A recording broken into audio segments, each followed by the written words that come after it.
what you know, I think when you have something that's physical, some people uh, make it more mental than it really is. I mean, Yeah. you're able to do a lot more and think it.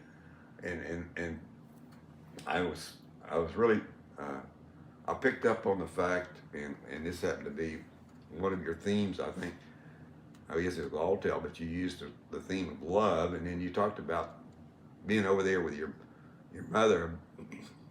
I think toward the end of her life, and you start talking about using the word love or something, and I thought both of those were really. I kind of connected with that. I mean, I haven't used that much in my life, but when I read that story and what you said there, it's a little bit, the Irish are a little bit what I consider the people in the Ozarks. They're not willing to be outwardly. Yeah. It's kind of a. I was kind of laughing the other day, and I'm sure it caught my granddaughter off guard. It was her birthday, and I kind of added that. I love you, and I don't know that I ever said that before.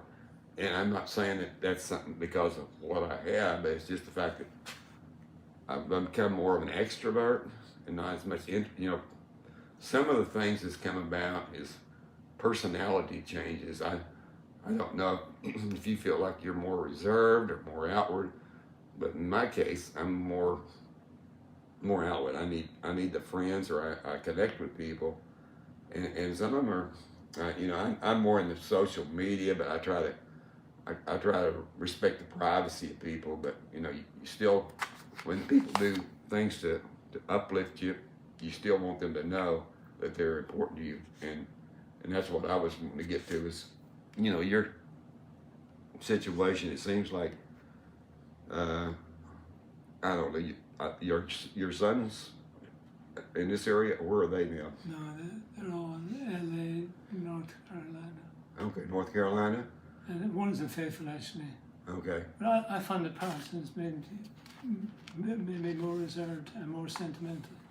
Yeah. Reserved because I would have been outgoing once, but my voice is so unreliable. Mm-hmm.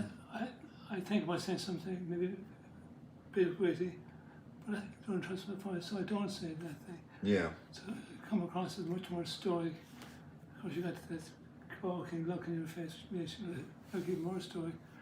But sentimental, I cry at anything now. Do you?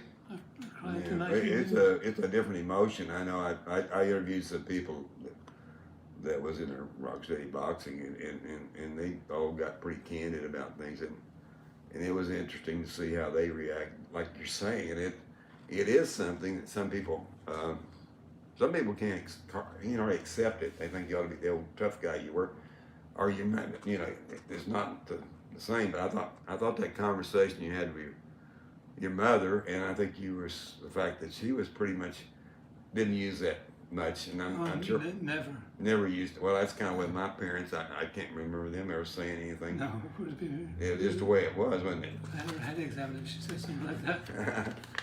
Well, and it being Father's Day, and I know that we talked about that a little bit. I want to get one thing in there. I thought it was interesting, and I read the last communications that you had with your dad, and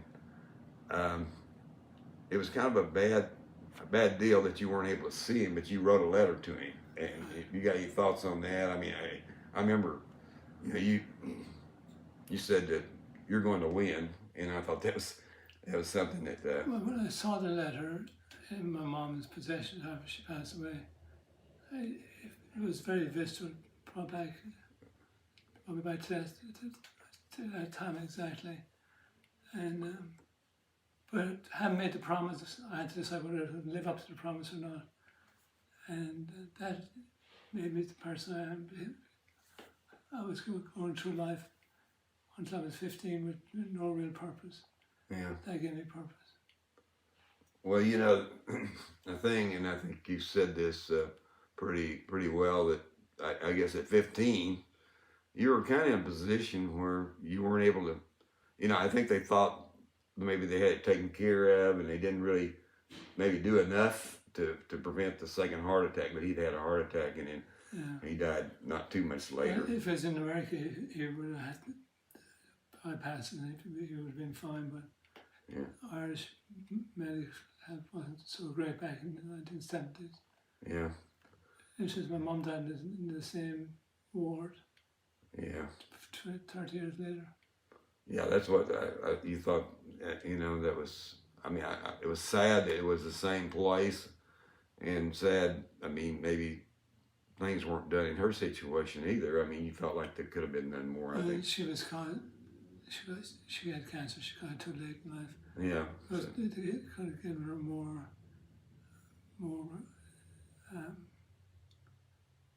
decency in her last hours.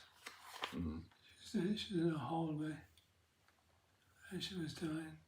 Yeah. Irish hospitals are way overcrowded. Notorious for having patients on gurneys in the hallway. Yeah. That I was thinking about that, and of course, the connection there with your family, and of course with Father's Day.